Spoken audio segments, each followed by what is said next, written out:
The Los Angeles studio buzzed like a beehive, the air heavy with tension and the sharp scent of hot spotlights.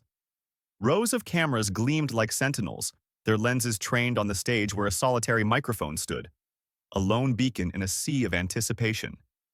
The audience, a mix of polished elites and restless, ordinary Americans, shifted in their seats, their whispers humming over the polished black floor. No one expected that a single phrase, sharp as a guillotine, would slice through the silence and alter the course of history. Before you dive into this story, drop a comment below, where are you watching from, and hit subscribe to catch more tales of courage and confrontation. Caroline Leavitt stepped into the spotlight, her auburn hair catching the glare like embers in a storm. At 28, she was a rising star in Trump's second administration, her piercing green eyes and measured cadence masking a fire forged in a small New Hampshire town. Her navy blazer was impeccable, but her hands briefly clenched, betraying a flicker of nerves. Years ago, as a college intern dismissed by DC insiders as just a kid, she had stunned an arrogant congressman in a debate, her words cutting through his hubris like a knife, earning her a mentor's nod and a vow to never be underestimated again. Now, as a White House press aide, she carried the weight of forgotten voices, factory workers, single mothers, veterans, who fueled her resolve. Across the stage, Bill Maher lounged in his host's chair, his trademark smirk a mask for the media empire he'd built. At 70, his sharp wit and silver hair made him a titan of late-night television. But his eyes darted too quickly, and his fingers tapped an uneven rhythm on his notes.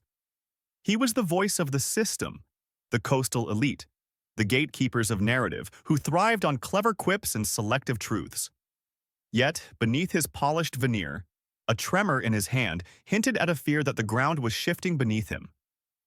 In the wings, journalists scribbled furiously, their pens scratching like vultures' claws, while audience members, truck drivers from Ohio, tech workers from San Francisco, watched, their faces a map of America's divide. The show began with Maher's signature barb. "Caroline, your boss claims he's for the working class, but his tax cuts are padding billionaire pockets. Care to explain that to the folks at home?" His voice dripped with condescension, the audience tittering as cameras zoomed in, their clicks a staccato war drum. Caroline's jaw tightened, but her smile held firm, a shield against the onslaught. She leaned into the mic, her voice steady as granite. "Bill, the working class isn't looking for handouts. They want jobs, not jargon. Last month, 200,000 manufacturing jobs came back to Ohio and Michigan. Can your talking points match that?" Maher's smirk faltered, a crack in his armor. He pivoted, his tone sharper. "Jobs, or photo ops? Your administration's all about spectacle, not substance. Like that stunt in Pennsylvania, promising clean energy while coal plants choke the air." The crowd murmured, some nodding, others bristling. Caroline's mind flashed to her father, a machinist who'd lost his job to regulations that favored corporate giants. She'd promised him, at his hospital bed, to fight for the silenced. Her voice rose, cutting through the studio's hum. "The spectacle, Bill, is you pretending to care about coal miners while sipping wine in Malibu. Those plants are cleaner now, and families have paychecks again. Ask the workers in Scranton. They'll tell you." The conflict wasn't just personal. It was a microcosm of 2025's America, where trust in institutions crumbled like old brick. Social media buzzed with hashtag Maher versus Leavitt, X posts amplifying every word. The heart of the fight was freedom of speech. Maher's network had been caught censoring stories about government corruption, a scandal that Caroline had helped expose. "Why should we trust a media that buries the truth?" she pressed, her words ablade. The audience stirred, some clapping, others shouting. A journalist in the back, her notepad trembling, scribbled faster, sensing history unfolding. Maher leaned forward, his eyes narrowing. "You're peddling conspiracies, Caroline. The American people deserve better than your divisive rhetoric." But his voice cracked, a note of desperation creeping in. Middle America watched, rapt, as Caroline held her ground. "Divisive? I'm speaking for the people you ignore, Bill. The ones who lost their livelihoods while your friends in DC got richer." The studio felt electric, the air charged with the weight of a nation's fracture. Then came the moment that tore the script to shreds.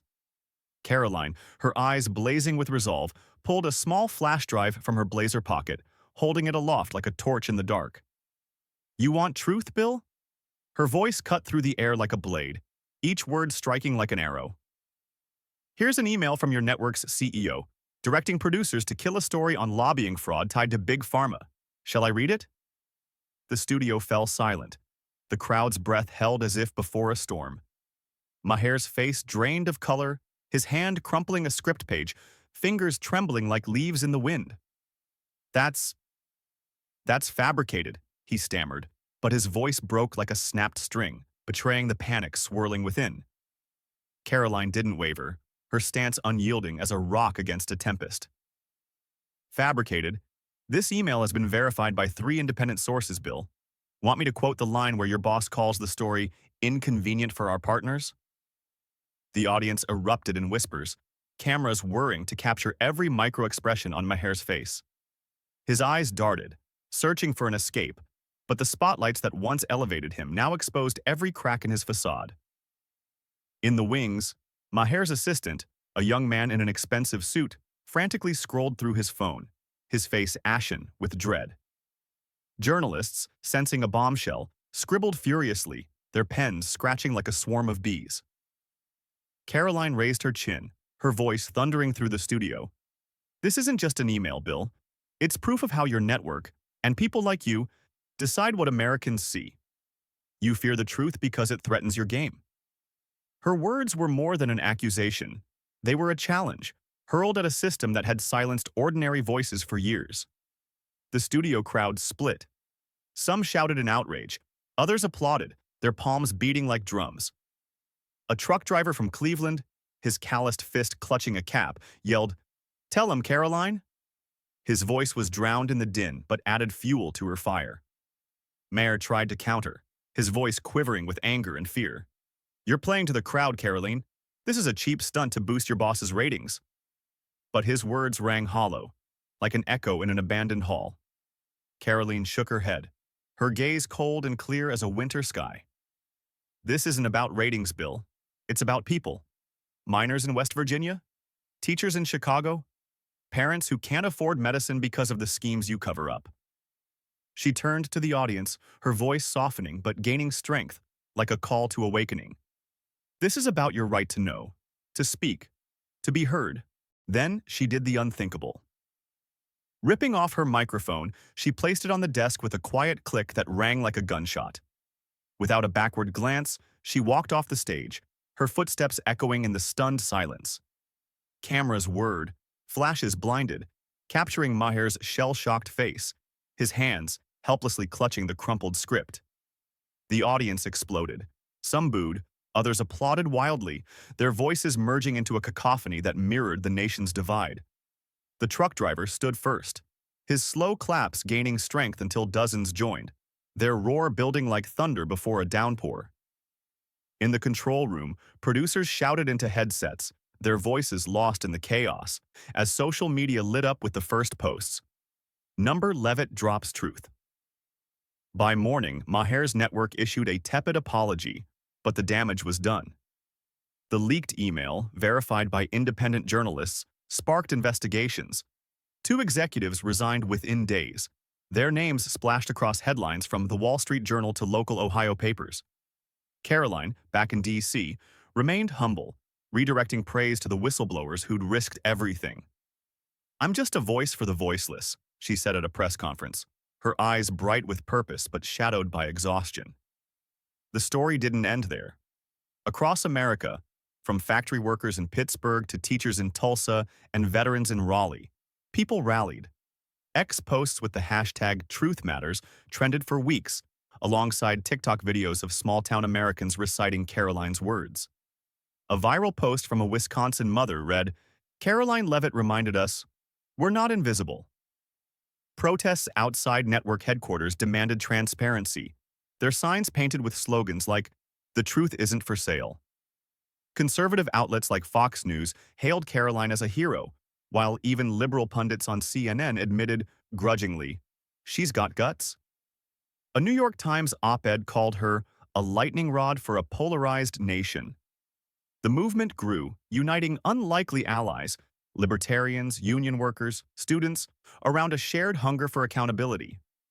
In diners and church basements, people debated freedom, trust, and power. A viral X thread by a Georgia mechanic summed it up. Caroline didn't just walk off a stage, she walked into our fight. Polarization remained. Breitbart called her a patriot.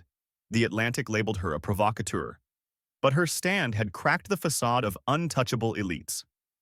In a fractured America, Caroline Leavitt's stand was a reminder.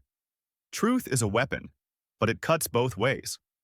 Her courage wasn't in her words alone, but in her refusal to bow to a system that thrives on silence. Like a lone spark in a dry field, her actions ignited a fire. Messy, imperfect, but undeniable. What's the lesson? Speak your truth, but back it with facts. Fight for those who can't, but listen to those who disagree. Unity isn't agreement. It's the courage to face the divide together. So, what's your move? Share your voice on X, call out the gatekeepers, lift up the forgotten. The fight for justice doesn't end with a mic drop.